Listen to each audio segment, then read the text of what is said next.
Hi everyone, Agnes here. I've got a success story, new relationship success story, and I'm going to read it to you. It goes like this. I found Agnes's work a few years ago when I had lost all self-respect and did not know how to implement self-love.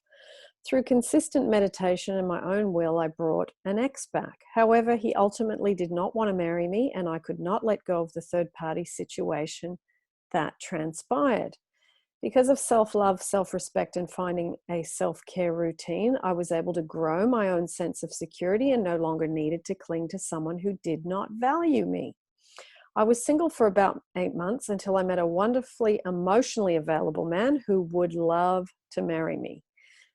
During these 8 months, I worked on being the best version of myself via a consistent routine of working out, meditating, talking to a good therapist, reading books on healthy relationships, and focusing on my career. I had started making 6 figures on my own, and I got into really good physical shape. Focusing on myself brought forth a sense of security, and it was finally safe to process lingering negative emotions. At times I was lonely, and I honestly felt immense emotional agony when I learned my former partner had moved on. However, feeling my darker feelings with the purpose of letting them move through me was very healing. I purged a lot of emotions that had been unsafe to feel before. I realized the negative emotions and I was feeling had less to do with my former partner and more to do with unresolved childhood trauma. Both of my parents had left me during childhood, and I had shuffled around through relatives. I had a very deep sense that being vulnerable is unsafe, and I started to love the vulnerable, needy, desperate, and self-destructive side that was screaming for my attention. I went slow with dating because I no longer wanted to have a relationship based on desperation or needing to be rescued.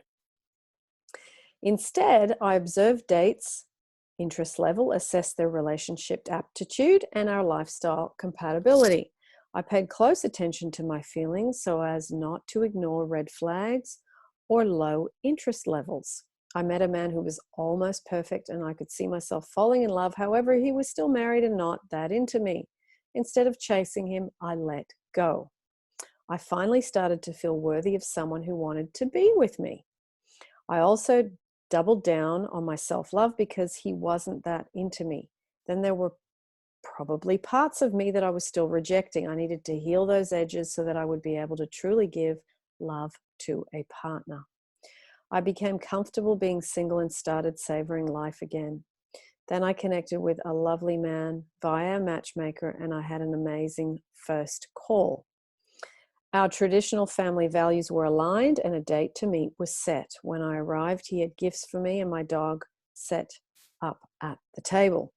During our conversation, he said he had serious intentions. He called immediately to set a second date, and then called again the following day to say he was thinking of me.